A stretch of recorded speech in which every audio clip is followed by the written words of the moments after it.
Dear friends, welcome to the channel The Eastern Front.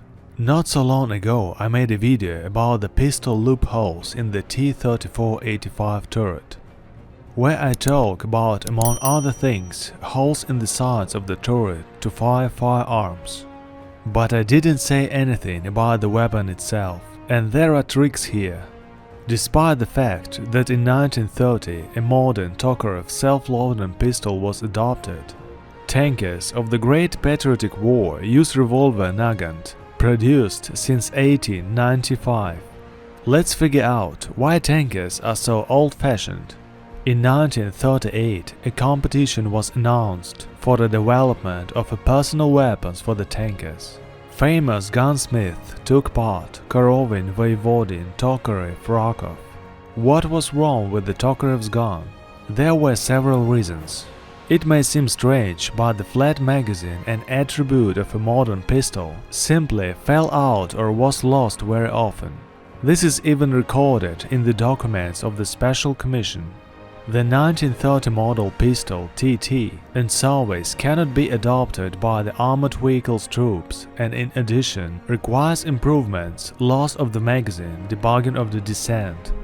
Dropping or losing a magazine in a tight tank where you can't turn around is the same as not having a gun at all. There were also complaints from the tankers themselves, who had to carry these pistols. So the TT simply didn't fit into the loopholes for defeating the enemy because of the trunk casing, and the casing itself was movable. The Nagant passed with ease because of the revolver shape. This item was included in the technical task of the competition.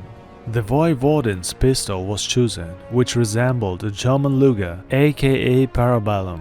Its barrel passed through the holes, and the flat magazine held 18 rounds. The model managed to come out in a small series, but the outbreak of the war changed plans, and the technical complexity of the production of this pistol buried the idea of mass production. For the same reason, tankers often picked up German Luger and Walter pistols.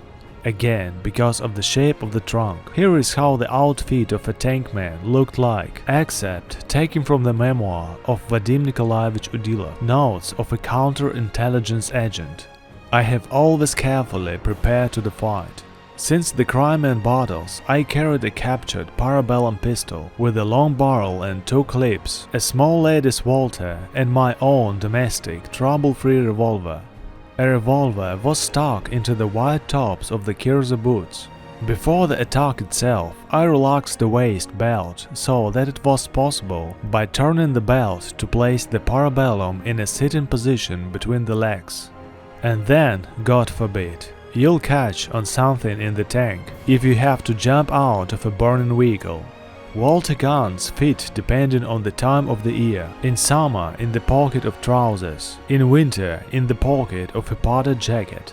Overcoats, even in spite of severe frosts, were not worn in the attack. Because of its shape, the revolver is very conveniently fixed due to the narrow barrel and the protruding drum in the pockets of a suitable size. It fit perfectly in the inner breast pocket of an ordinary jacket, behind the belt and behind the wide boot or felt boot. Pistols with a flat body cannot be placed so conveniently. Either they fall deep into the pocket, or they are poorly fixed and threaten to fall out. And it's unrealistic to make a random shot from a revolver when moving inside or outside the tank. And these are not empty words. In the photos you can see that tankers often wore a revolver not in a holster, because it's inconvenient in a tank with it. Another reason why tankers appreciated the Nagan: because of the tightness of the PPSH, only one crew member could have, and often it was the tank commander. And you could take as many revolvers as you wanted. But the usual PPSH-41 was inconvenient for the crews of armored vehicles, and even more so for the tank commander. Therefore, several modifications were released in 1942. They were distinguished by a folding stock, a modified casing and a shortened barrel, a rectangular magazine, and an increase in metal parts. The PPSH-2 didn't go into a wide series, especially because of the muzzle brake. It was impossible to shoot from the tank. but the paratroopers fell in love with this weapon. Subsequently, the holes in the tank's turret were completely abandoned. As we can see, a big story is hidden behind a small detail. By the way, there is an interesting video on my channel about the Nagant pistol and why it had special cartridges. The link is as usual in the right corner of the screen. Dear friends, that's all for today. It was Tim and the Eastern Front channel. And as usual, I wish you peace and health. See you.